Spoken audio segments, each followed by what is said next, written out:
What do a B12 vitamin, your voting rights, and your bank account all have in common? They're all under attack, and one of them almost took me out this week. Buckle up. It's not our Monday breakdown, but it's still just as relevant. I'm Christi Chanelle, and this is Sassy Politics.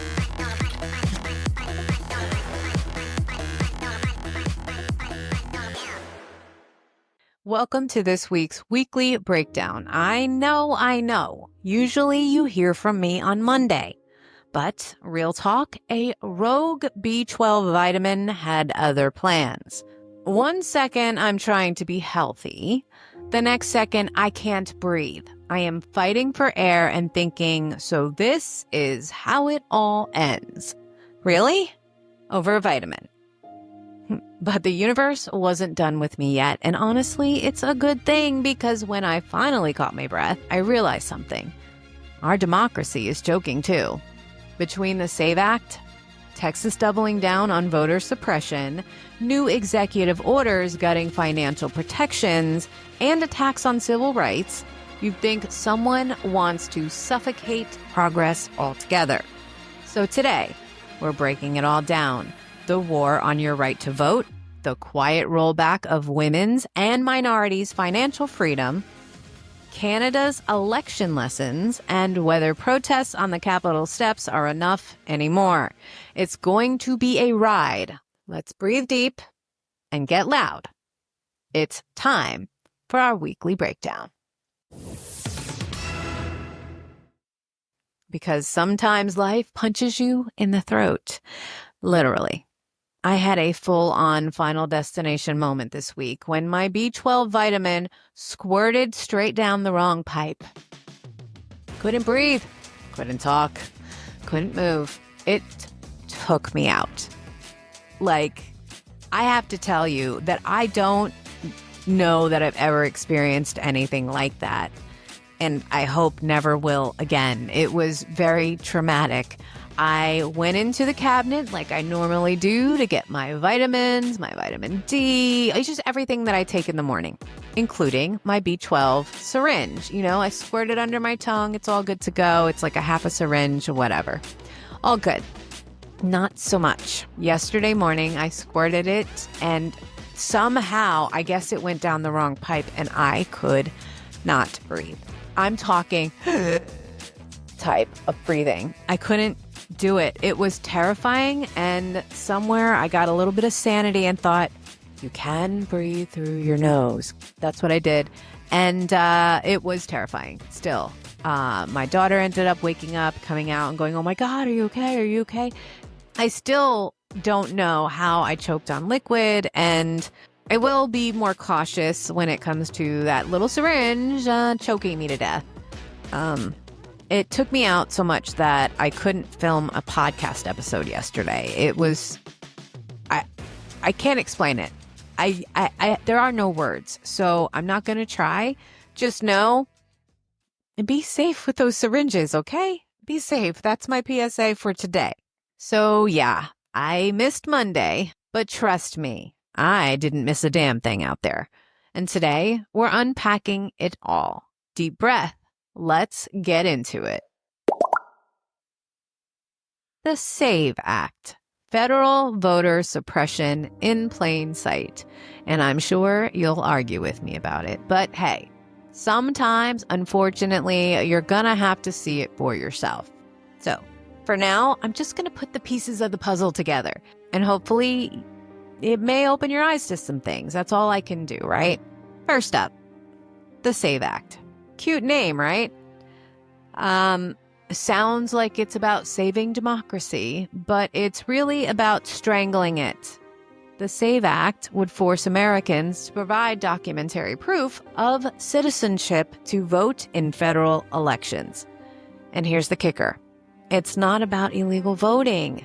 It's about making it impossibly hard for real citizens to vote, especially women who've changed their names, naturalized immigrants, indigenous communities, and people of color. You thought voter ID laws were bad. This is voter ID laws on steroids. They want you to bring your birth certificate, marriage certificate, naturalization papers, maybe even your grandma's handwriting sample, just to prove you deserve a ballot. And if your documents don't match perfectly, you're out. And because Texas always says, hold my beer, they're doubling down. House Bill 2197 just dropped, reinforcing voter ID laws even harder.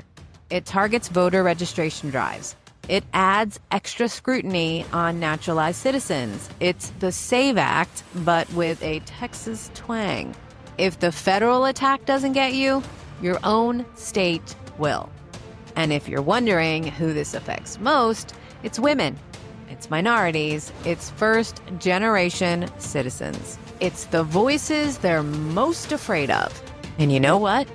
That fear tells me that we're more powerful than they want us to realize. While you were worrying about voting rights, they slipped in another gut punch. Trump signed Executive Order 14281. What it actually does is kill protections against discrimination in credit, housing, education, and jobs. Specifically, it guts disparate impact liability.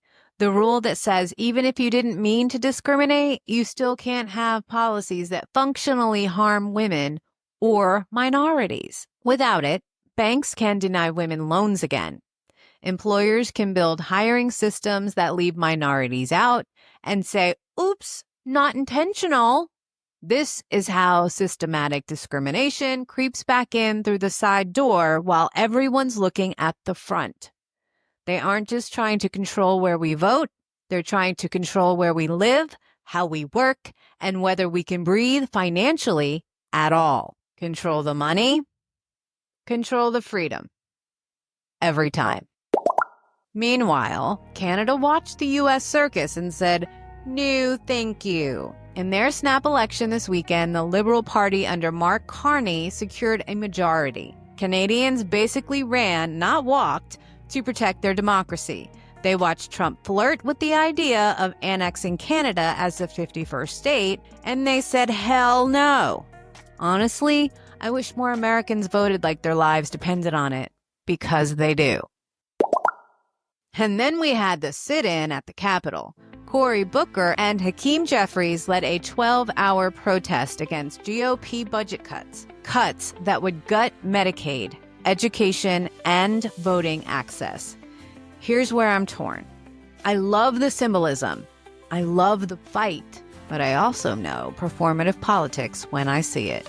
Will this sit-in stop the budget cuts? Probably not. Will it wake a few more people up? Maybe. I'll give them credit for trying, but we need action behind the optics, and fast, because photo ops won't save our rights. People in motion will. 50 states of WTF, where we watch the courts and the states so you don't have to. This week's shout out goes to the state of Kansas. Their Supreme Court just struck down an attempt to ban gender-affirming care for adults and minors. It's a rare W in a sea of losses lately, and a reminder that sometimes the courts do their damn job. Meanwhile, back in Missouri, lawmakers are pushing a bill to allow businesses to deny service to LGBTQ plus customers based on sincerely held beliefs. So yeah, one step forward, 2 steps WTF. Stay mad, stay loud, we're watching. This week almost took my literal breath, but I'm still here, and so are you. They want us exhausted. They want us hopeless, but we are stubborn. We are breathing, and we're coming for our future with fire in our lungs. Stay awake, stay breathing, and stay fighting. I'll see you next week, unless another vitamin tries to assassinate me. Love you, miss you, bye.